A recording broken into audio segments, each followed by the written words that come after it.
Ya, coach Sinteyong baik sekali ya. Saya respect ya Korean football ya, saya orang Jepang ya. Jika lawan Jepang Korea ya katanya ya susah, tapi saya respect coach Sinteyong ya, dia dari mulai ranking 170-an ya, cuman 4 tahun sudah jadi 120-an ya. Ya, ya saya respect coach Sinteyong. Dari awal saya memang percaya ya bahwa STY itu dia itu mumpuni untuk membawa skuad Garuda ini ke Piala Dunia. Saya percaya itu. Dan kalau ada orang yang ngomong STY out itu, menurut saya orang-orang yang cuman pengen menangnya aja. Indonesia ketika menang, tapi giliran kalah, apalagi kita kemarin kalahnya itu adalah sama raksasa Asia ya, sama Jepang gitu, dengan skor yang lumayan telak ya, 4-0 gitu. Kayaknya nggak etis ya kalau seandainya STY langsung di cut, langsung di out gitu, seperti itulah. Tapi saya sih pribadi masih sangat-sangat percaya STY bisa bawa kita ke round 4. Oke, pendapat Ibu soal sosok STY sendiri nih di bawah kepemimpinan Timnas Indonesia, Sosoknya STY sendiri menurut saya dia sangat profesional, kemudian dia sangat kayak seperti bapaknya anak-anak timnas gitu ya, karena dia sendiri kan pernah ngomong juga ya, anak-anak timnas sekarang ini tuh ya seumuran anak-anaknya dia gitu, jadi dia merasa kayak yang ngetrain anak umuran anaknya dia juga, yang setahu saya anaknya dia juga pemain sepak bola ya di Korsel sana gitu. Jadi ya menurut saya lebih ngemong sih, bukannya sebagai pelatih banget gitu yang ngebos gitu. ini bisa tembus ke kualifikasi Pildun ronde 3. Apakah itu sebuah proses? Sangat-sangat proses yang luar biasa sih menurut saya untuk sebuah negara Asia Tenggara ya.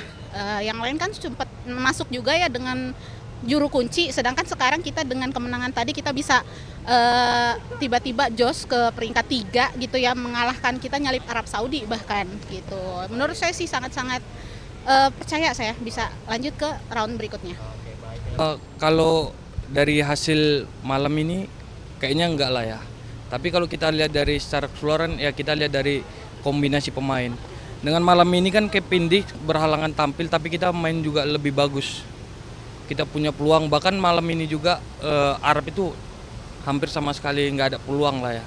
Jadi kalau untuk dibilang STY out kurang cocok melihat hasil pertandingan malam ini, karena kita ngelihat setelah lawan Jepang kemarin itu ada beberapa perubahan pemain, artinya Sintayong tuh melihat kesalahan-kesalahan yang dilakukan pemain-pemain di melawan Jepang kemarin dan diperbaiki di pertandingan malam ini. Dan kalau untuk kedepannya sih aku yakin STY bisa bawa pemain-pemain untuk secara kekompakan, apalagi pemain-pemain baru kayak Kevin Dix, karena juga dia jiwanya seorang bapak ya.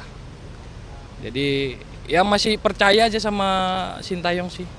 Mas, mungkin Mas melihat sosok Sintayong tuh sebagai apa sih Mas, dan gimana tanggapan Mas soal sosok? Dia leader bukan hanya sebagai pelatih ya, karena dia juga sebagai ayah di dalam sebuah tim yang jaga kompakan. Karena sebagai pelatih, selain dia mengurus soal taktik, dia juga harus membantu tim ini menjadi kompak, menjadi sebagai saudara lah. Jadi dia kompak bukan hanya di dalam permainan, tapi juga di luar permainan. Itu mempengaruhi permainan juga kan, kalau kita kompak di luar permainan tadi. Karena adanya hashtag STY out tuh kan karena gara-gara line up waktu lawan Cina ya. Dia salah memasukin pemain beberapa sedikit. Menurut saya nggak fair sih.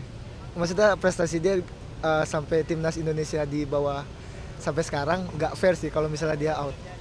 Pertama kali kan kita first time nih masuk ronde 3 gara-gara dia juga kan. Pelatih-pelatih lain belum tentu bisa sih. Oke, pendapat Mas soal Sintayong nih selama menakodai timnas Indonesia, sosoknya seperti apa?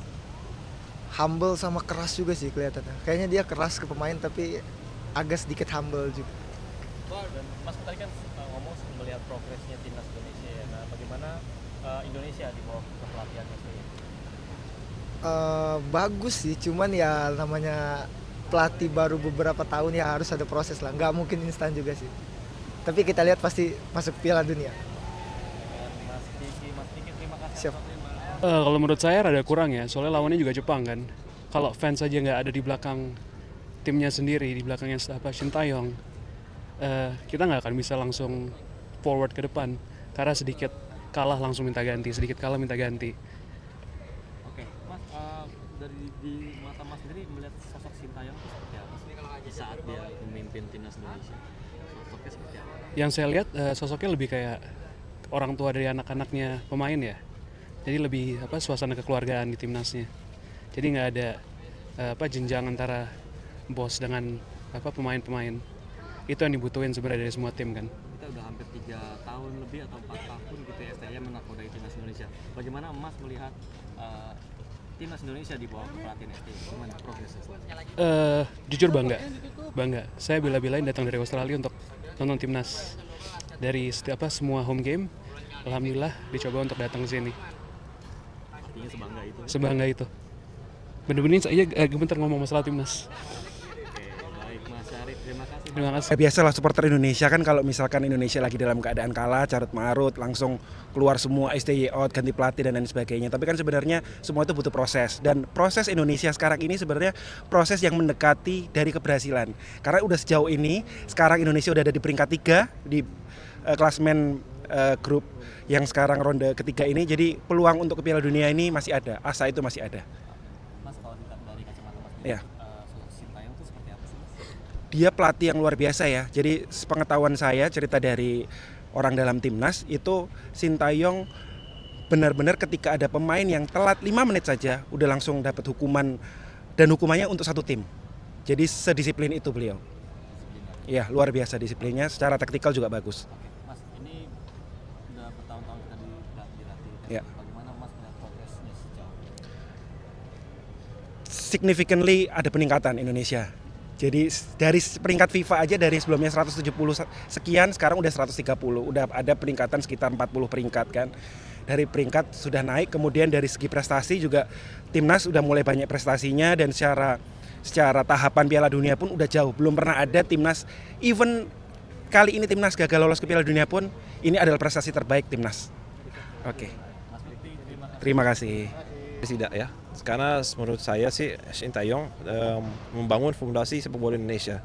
Dia datang tahun awal 2020 pas mau mulai COVID, dan dia tuh berani untuk benar-benar berubahi fondasi sepak bola Indonesia. Dipotong generasi, dia bisa juga cara permainnya juga beda, dan juga benar-benar menunjukkan bahwa dia bisa meraih prestasi Piala Asia U23, Piala Asia Senior, dan ronde 3 Piala kualifikasi Piala Dunia. Dan sekarang ini juga pertandingan yang luar biasa ya, Indonesia menang di pertama kali di ronde 3 kualifikasi Piala Dunia. Menurut saya si Sintayong itu butuh respect yang luar biasa, dan menurut saya Sintayong tidak boleh out.